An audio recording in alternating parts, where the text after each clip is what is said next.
جی کہ حبیب الرحمان کے کاروبار کے پتہ نہیں کیا دعا کر دیں بے روزگار. بھئی بے روزگار ہو تو اللہ نے وعدہ کیا ہوا ہے کہ اللہ کا وعدہ ہے کہ ما من دابۃ فی الارض الا علی اللہ رزقها. زمین پہ کوئی بھی چلنے والی جاندار چیز کے رزق کا ذمہ دار اللہ ہے. آپ اتنا مہربانی کریں کہ من یتق اللہ یجعل لہ مخرجا. جو اللہ سے ڈر کے گناہ چھوڑ دے اللہ راستے بناتے ہیں. وَيَرْزُقْهُ مِنْ حَيْثُ لَا يَحْتَسِبُ.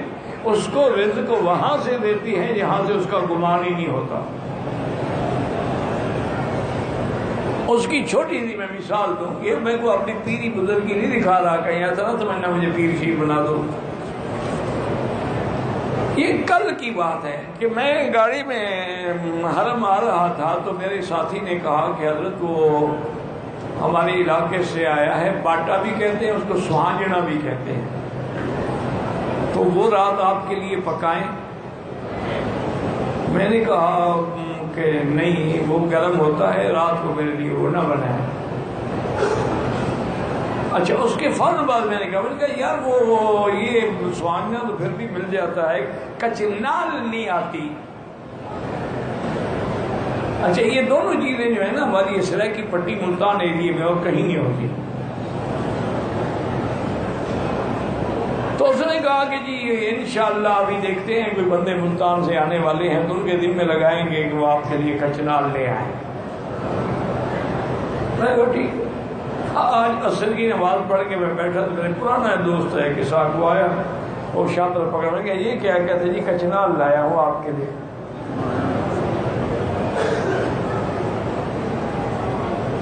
بھئی کب آئے ہو؟ انہوں نے کہا جی میں سیدھا ایئرپورٹ ادھر ہی آ رہا ہوں کہ کچنال خراب نہ ہو جائے, اس نے ہاتھ میں پکڑی ہوئی ہے. تو اللہ کس طرح دیتے ہیں. حالانکہ میں نے الحمدللہ نہ مانگی نہ میں نے اس کو کہا ہے, لیکن جب اللہ پر یقین کامل ہو تو اللہ فرماتے چلو میرے بندے کے منہ سے نکل گیا تو سچا کر دو اس کو. تو اس لیے دو باتیں یاد رکھیں. ایک گناہ چھوڑ دو, جب تک گناہوں میں رہو گے کبھی نہ اطمینان قلب ہوگا نہ رزق حلال ہوگا. اور ہمیشہ دیکھو نا آگ ہو, آگ پر پیٹرول ڈالو, آگ بڑھے گی, کم تو نہیں ہوگی نا. یہ آپ کا جو حسینوں سے عشق بازی ہے نا اس سے آگ بڑھتی ہے, ٹھنڈی نہیں ہوتی. پیشاب سے کبھی کپڑا نہیں دھویا جاتا. آپ توبہ کریں, گناہ چھوڑ دیں اور استغفر اللہ الذی لا الہ الا هو الحی القیوم واتوب الیہ. یہ 2000 دفعہ روزانہ پڑھیں. ہر نماز کے بعد 2 تسبیح پڑھ لیں. مشکل کیا ہے؟ انشاءاللہ آپ دیکھیں کہ آپ حیران ہو جائیں گے کہ رزق کہاں سے آئے. اسی طرح ایک صحابی فرماتے ہیں کہ میں بڑا ہی اداس تھا, غمگین تھا, پریشان بیٹھا تھا کہ حضور پاک تشریف لائے. فرمایا کیا بات ہے, کیوں غمگین؟ انہوں نے کہا حضور ایک تو قرضہ بہت ہو گیا ہے اور وسائل رزق بھی نہیں رہے ہیں کہ میں کما کے قرض ادا کروں. آپ نے فرمایا اللہ کے بندے یہ کیا مشکل ہے, میں تمہیں ایک دعا بتلاتا ہوں پر اس کو یاد کر لو. اللہم انی اعوذ بک من الہم والحزن واعوذ بک من العجز والکسل واعوذ بک من الجبن والبخل واعوذ بک من غلبۃ الدین وقہر الرجال. اور میں 3 دفعہ صبح 3 دفعہ شام کو پڑھ لیا کرو. صحابی کہتے ہیں میں چند دن پڑھا تو سارے ہم غم قرضے سب کچھ ختم, اتنی دولت آنے لگی میں حیران ہو گیا. صرف یہ دعا 3 دفعہ صبح 3 دفعہ شام. مشکل کیا ہے؟ ایک اور صحابی نے شکایت کی تو انہوں نے کہا حضور میرا کاروبار تباہ اور جو کاروبار کرتا ہوں برکت نہیں ہوتی. ہر گھر میں کوئی مشکل بات نہیں ہے.